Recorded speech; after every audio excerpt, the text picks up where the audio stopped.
What a pleasure it is to be here, and I'm actually very honored because I was thinking a lot about the speech, which I probably will ramble rather than give, this week because of the anniversary of Gord Downey's death. And like many of you in the room, I had that horrible moment in my life when the doctor said, "You have a brain tumor and it's inoperable."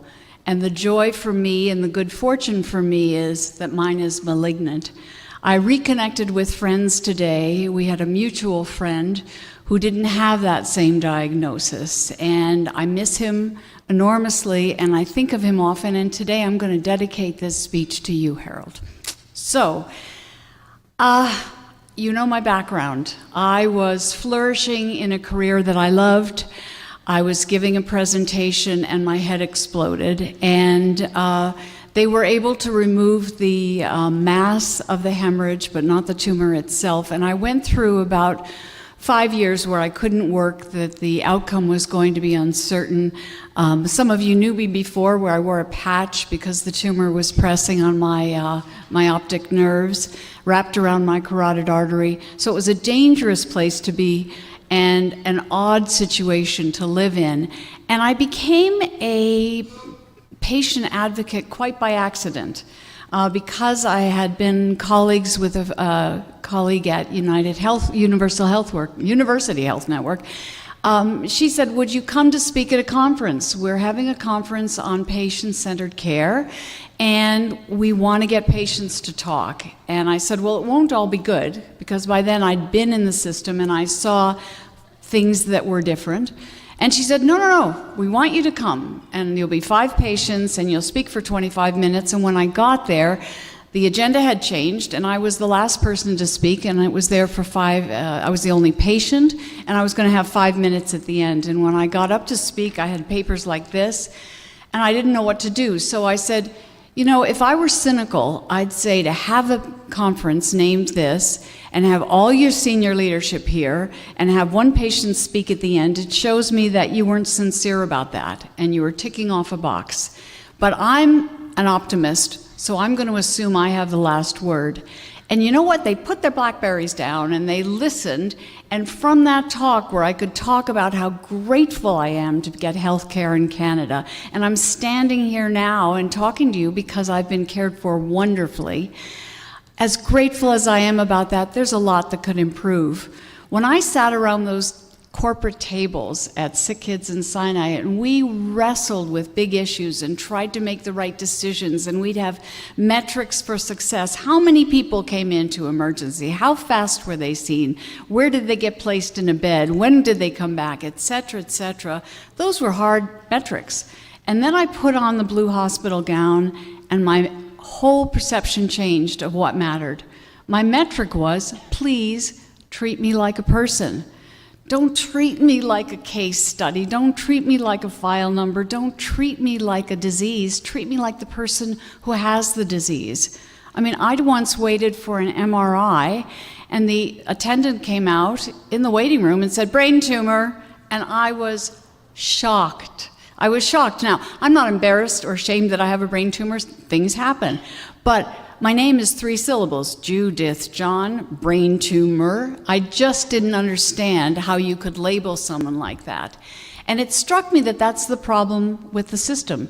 You have people who go in with such lofty idealism and really the privilege and the passion for caring for others. And somehow over the years, it gets worn down. I think part of that is a protective device against what they're facing day in and day out. Part of it is the finances and the pressures. And part of it is the system. And the system is designed around process and speed. It is not designed around people. And people who are hungering more than ever for the kind of connection only another human being can give. So I started my journey to talk about patient care. After that speech, people wanted more and more conversations about this. And for me, selfishly and personally, it was a way to build a new scaffolding for my life. I mean, we all know you cannot control what happens to you. The only thing you actually have the power to do is to control how you respond to it. And I have been called a serial optimist. And I did not want to lie on a bed for 5 years and say, pity poor me. What am I going to do? I had seen enough videos in my life, and because my vision wasn't good, reading wasn't good. And so I found that if I could tell the story of my experience, it might help the clinical world, it might help other patients, and it really does help me to share what happened. First of all, I had wonderful care, but the process of it drove me crazy. I went to a clinic for my first appointment with my eye specialist because I was, seeing double vision and the chance of going blind was real.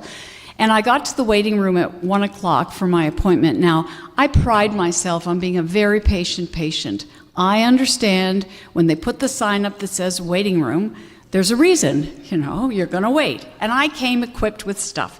But my appointment was at 1. The waiting room was teeming with people who were angry and upset, and there were 2 administrators behind a glass wall, and people would come up and yell at them. And I thought, dispassionately, if they just came out from behind the wall every half hour and said, we're really sorry, something has happened, we've had an emergency, have a coffee, we'll see you as soon as we can, they would have acknowledged that people were in the room.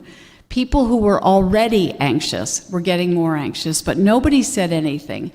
And at 5:20, I got in to see the doctor, and it was an eye clinic, so I sat in the seat, and there was a board in front with, A, B, C, D, E, F. And she walked in, looked at her clipboard, and said, read the sign, read the sign. And I was shocked. And I said, no, we have to start over. I said, we're going to build a relationship. So you tell me your name, I'll tell you my name. I said, I don't want to be your friend, I don't want to go shopping, you don't need to show me pictures of your kids, but I have to have some basis of connection. I know you've had a terrible day, but don't take it out on me. And you know what? She was fabulous. I think she was shocked that that's the way she appeared because she was just being efficient. She was seeing yet the next patient and forgetting inside that patient number is a body looking for some connection with the caregiver. I went, and I will recall trying to talk to my doctor, and I think a lot of doctors consider themselves M-deities, not just doctors, and I think they're under pressure and they're explainaholics. Research will tell you that within the first 26 seconds, you will be interrupted, and they're looking for answers.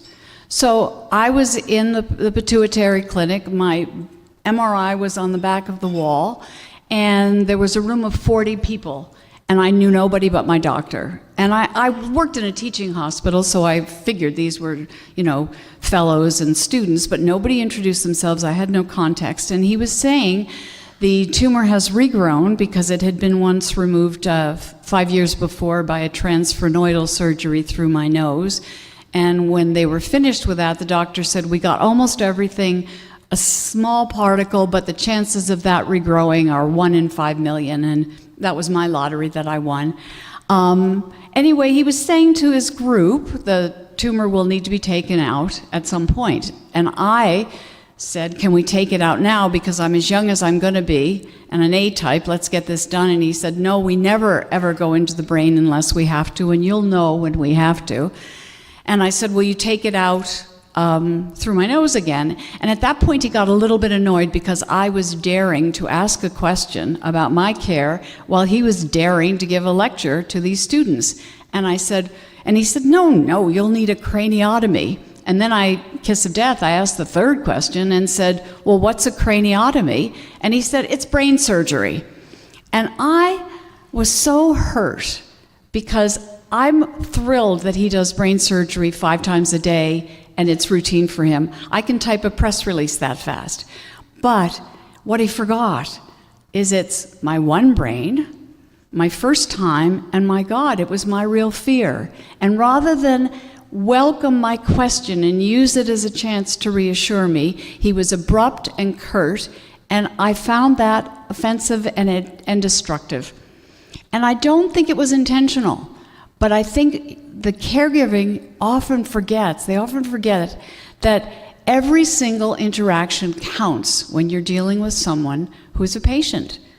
When I train doctors now and I talk to them about that, do you have any questions at the end of an appointment, when we all know we're sitting there shell-shocked and you can't actually absorb the information, I say, you should try 2 new rules. You make 2 statements and then you pause and say, do you have a question? And at the end of it, don't just say, all right, do you have any questions, as if it's a violation of what you've told people. Stop and say, have I answered your questions? Do you have any more questions? And if you have questions, don't hesitate to get in touch. But those things would mean you'd have better reconciliation with the patient, you'd have better response from the patient, and the patient would feel part of the process. I remember when I started at Mount Sinai, my first day, and I was very excited to be working in healthcare, and believe me, it's the most wonderful sector in the world. I loved it, I loved the people, I loved the talent and the intellect, but we were taking a tour of the emergency room. And every hospital in the world, and some of you work in hospitals, some of you have been to hospitals, you know, it's all about family-centered and patient care. And they all have these plaques on the wall. We are patient and family-centered. So at Mount Sinai, they had the plaque on the wall, and right next to it in the emergency room, there was this big sign with really fat black letters, all in caps, the kind of sign that's yelling at you. And it said, "You will wait."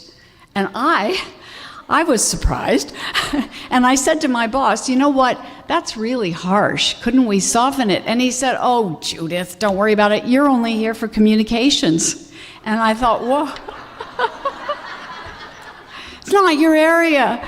But actually, everything is communications. I would bet that 95% of the complaints that come into the patient offices is about the miscommunication and the lack of communications, because we're all smart. We know every outcome's not going to be the same. We know there's a difference between curing somebody and helping somebody, and there's a difference between curing and healing.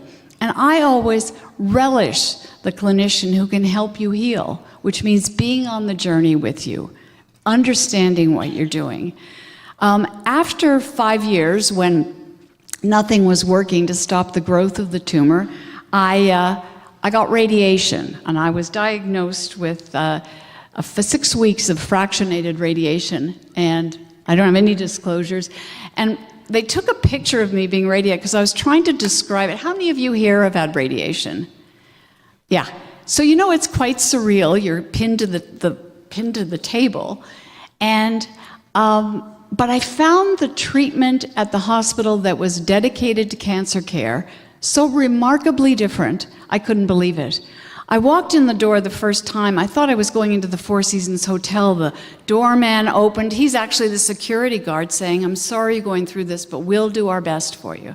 The receptionist knew my name after day 1, and 3 weeks later I would come in and she'd say, you're halfway through. It's great to see you, Judith. Everybody in the radiation team was very kind. So they had figured out, it could be that it was a single cause hospital, but they had figured out the magic that you treat the disease, but you treat the person with the disease. In fact, while I was going through radiation, my husband was diagnosed with mouth cancer, mouth and throat cancer. So I ended up my radiation and he started. And he's a very private British guy, you know, and he was always saying, it's nothing, the tumor is nothing. And because I was going to Princess Margaret every day, I was obsessed by cancer and I knew it was something. And finally he was diagnosed, he's going in for treatment, and on the day of his birthday, day before his birthday, he said, would you make some carrot cupcakes? And I thought he'd lost his mind because he had a feeding tube. He'd only been, imbibing Ensure for months. And I said, you can't eat that. And he said, it's not for me, it's for my care team at the radiation department because they know it's my birthday. Because as you go in every day, you have to say what your birthday is. So they had been saying, we're going to have balloons for you. And to me, when he said that, it was the most remarkable example of great care because he's not like that. I mean, I gave birth to children and got grapes. And so it was stunning, and it showed me the range of care.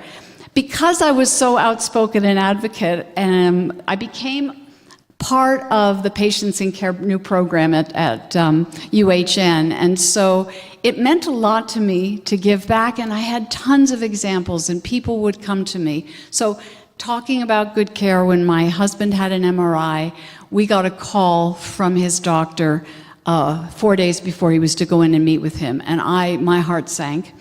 And his doctor actually said, Michael, I'm just calling because it's Friday, we don't meet till Tuesday, but I wanted you to have a good weekend. So just looked at the scans, everything is looking great, we'll go through them in detail on Tuesday. Now, that tiny conversation meant the world. But I had a friend who had a different experience. She was in a car, got a phone call from her oncologist who said, are you sitting down? And she said, well, I'm driving. He said, pull into a parking lot, I want to talk to you. And then he said, you have stage 4, it is stage 4, it's through your body, there's really nothing else we can do now, so I think you should go home and put your affairs in order. Now, I don't think he meant to be cruel, he meant to be efficient. I had to speak to her, this is my window of time. But she called me, I drove out to get her, because how can you drive, how can you cope with that kind of diagnosis in that seemingly heartless way? And I think sometimes it's not deliberate. I think sometimes it's just inadvertent, but the repercussions are terrible. I have a friend who is deaf, and she's getting cochlear implants, and would you believe, I went over to see her, and she said, could you pick up all my voicemails? I said, well, why would you have voicemails? She said, it's the only way the clinic gives me my appointment times. Now, they're a clinic for hearing, for goodness sake. They know she can't hear, but the system is such that, there's a real joy in what's happening in technology, and the student presentations that you just heard, it's tantalizing to think what's on the horizon. When I was diagnosed and told you need radiation right away, I thought radiation was the next day, and radiation happened to be 2.5 weeks later. And when I pressed about that, the clinic said, no, it takes us that long to look at your scans, to figure out the dosage, to develop the program, et cetera, et cetera. Now, Princess Margaret has a computer, and that data goes in, and 15 minutes later, you have your program. It's astonishing. But the risk of it, the risk of this advance in technology, is that you forget the patient. I know Claire was at a conference I was at in Winnipeg, and I spoke, and they had this beautiful video before I spoke, and it was stunning, and it had words wafting in like artificial intelligence and research and innovation and problem solving, blah, blah, blah. And I got up to speak, and like this, I had these papers, they had this beautiful presentation, but I said, in that presentation, which was lovely and thoughtful and spent a lot of money on it, there wasn't one word that said patient. There wasn't one word that said compassion. There wasn't one word that said care. And I think that's the problem. That's what people need. It's mostly about human interaction. It's mostly about remembering what your mom and dad told you. Treat others as you would like to be treated. Put yourself in the blue hospital gown. It's the great equalizer. I used to love sitting in a waiting room when we had our little socks on and our blue hospital gown, and you hope nothing's showing. And I'd look around and think, who are all these people without their business cards? Who are they now? Because we're all the same. We're all terrified. We're freezing because it's never warm enough. And I need 12 of these, and they've given me 2. But I think that bond is so important. And when I think of the times I got great care, I knew that the clinical care was good. To me, the bricks of the care were fantastic. But the mortar between the bricks is so cracked and uneven, and it starts from the very beginning. I had the surgery. I was told I would see the surgeon again in 6 weeks for my follow-up appointment. And at about 4 weeks, I thought, I haven't got that appointment yet. And I started calling because I'm not shy. I had time. I knew the number. And I speak the language. And I called and I called and I called. And by the time I finally got through, the really nice administrator said, oh, no, Judith, you don't have a follow-up appointment. You only have a follow-up appointment if you've had an MRI and if you've had surgery. And I said, I did have surgery. She said, no, according to the chart, you had an MRI that night. And I said, and according to the 42 stitches in my head, which I can show you, I had surgery. But it was so bizarre, and I thought, wow, if I didn't speak English, how would you navigate this? How would you navigate this? They told me that I'd have to go to my GP to get the 45 clamps and stitches out, and she said, I can't do that. I don't have the equipment to do that. Now, what will I do? Go back to emergency? I mean, lucky for me, I was working at SickKids, and the head of surgery lived around the corner, and he said, I will do this. And he came not only with a prescription for pain, but homemade gingerbread cookies that were human bodies anatomically correct. I didn't know he was so talented. And a loaf of bread and wine. And I thought, now that's a little much. Nobody can expect that kind of care. But I thought, otherwise, you go back to emerge. I'm just going to get some water. Sorry about that.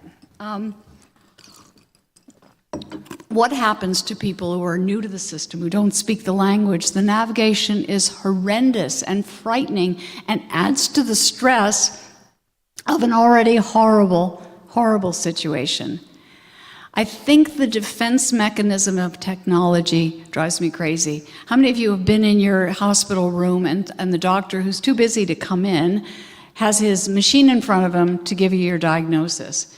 How many of you had someone, on the other hand, roll up a chair, look at you straight in the eye, and talk to you, and at the end say, have we got it all? How many of you had someone say, I'm really sorry you're going through this? I mean, my radiologist would meet with me every week, and he'd say, you look really sick. I'm sorry this is so tough. And one day I went in and I was and he said, before we start, I want to talk to you about something. And I thought, oh. And he said, how's the wedding planning going? Now, he knew in the midst of double radiations, we were planning my daughter's wedding because I had said she wanted to postpone, and I refused and said, no, you don't postpone joy. That's what you concentrate on. That's what you hook your heart on. And when he asked me that, it was the most heartening thing, because he saw that beyond my gross exterior and the robe and the bags under my eyes and the loss of hair and loss of sleep and everything else that made me not me, I was me. And deep down I was planning my daughter's wedding, and we were going to get through this. And I think those are the meaningful things. I better check, yeah, I'm still got some time. I had the extraordinary thing, I was overnight in the hospital, and this woman came in, and of course, no introduction. I didn't know if it was the CEO or the housekeeper, but she was very nice. And she was talking about my double vision, because I had this patch, and because I was seeing double. And she said, it must be terrible. I said, actually, on July 1st, it's fantastic. I just take off the patch, and there's double fireworks for me. And we laughed about that. And in the morning when I woke up, on my bedside table, there was a card with fireworks on it that she had left for me. She never signed her name. She just said, I'll be thinking of you, and I know this will work out. Now, I still have the card. I have carried that experience with me forever, because it was just human kindness. Like, I don't talk about big stuff. I trust the technology will bring us closer to more solutions and better diagnostics and quicker care and all the rest of it. But people yearn for the human behind the care, so that you can have knowledge, you can have technology, but you need compassion.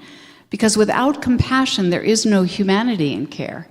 And all of us who've been through it, all of us who will be going through it, all of us who have friends and family. I mean, healthcare is the universal concern, because it leaves no one behind. Everybody needs it. At some point, we need to rely on it. And we need to remind our clinicians that they have a role to play, not only in giving the care, but in making you feel cared for. That you're not just on a conveyor belt. I had so many specialists, I felt like I was on a conveyor belt the whole time. And they were all good. They were all amazing. But nobody knew my whole story. Nobody cared about my whole story. Is anyone here as old as I am and remembers Marcus Welby, MD? I loved Marcus Welby. You'd go and see Marcus, and he'd be smoking his pipe, and he'd ask about the dog and the football game, because he knew the whole family situation. We don't have that anymore. I mean, I have a wonderful GP who is wonderful that way, but it's hard, and she's not a specialist, so she found it hard. So all of that mattered, that I was on my own. All of it mattered that somebody reached out and said, we hear you, we care about you, and we know this is tough. And the outcome almost doesn't matter then, because you feel you have a partner in it. One of the hospitals that I work with has made extraordinary advances in patient-centered care and really understanding it, and their mantra is, nothing about me without me. And I think that's interesting. I mean, I would never pretend that I went to Dr. Google and he was better than my doctor. But I did want the discussion. I did want to understand what was happening. I did want to understand if there were options. I did want him or her to understand my concerns and what might ameliorate them. And when you're just given what's going to happen, it makes you feel even more distant and invisible in the process. I think I was a cool case.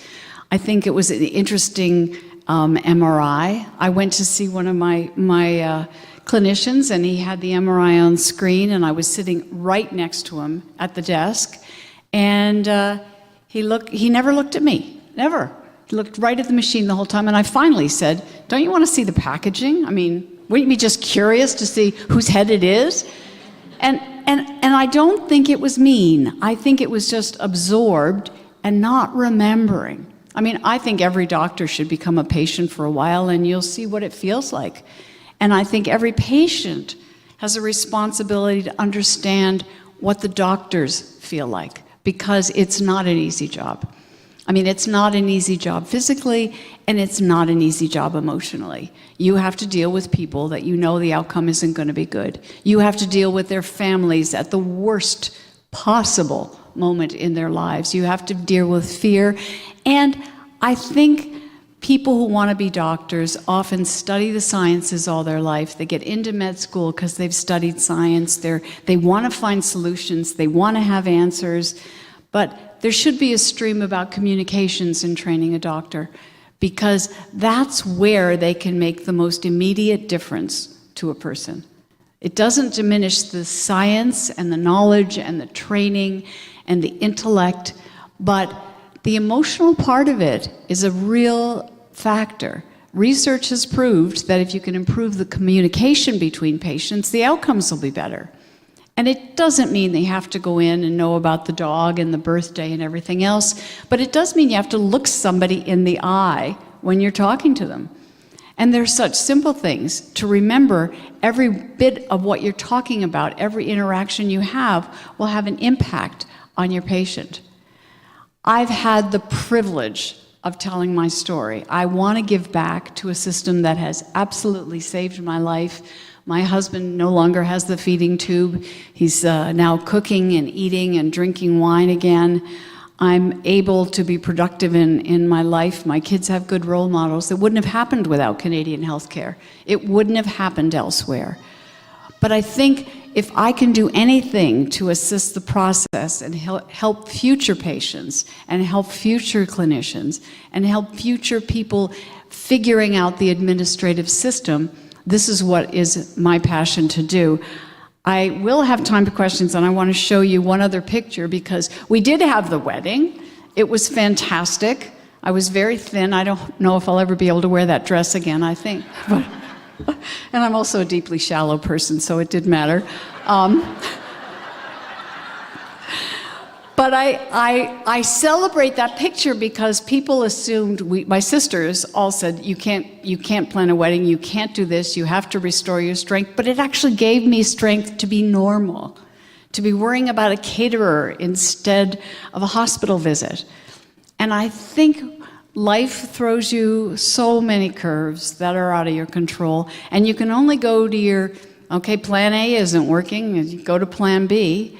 And in those plans, if you go back to the basics of being kind, it goes an enormous distance. I like to close these speeches with a quote from Maya Angelou, who's one of my favorite poets. And she said, at the end of the day, people really aren't going to remember what you said, and they aren't going to remember what you did, but they will always, always remember how you made them feel. And that is what I leave with all of you as we go through our journeys of unexpected joys and unexpected tragedies. Remember how people and you can make others feel.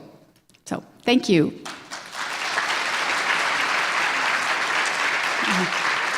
Yeah.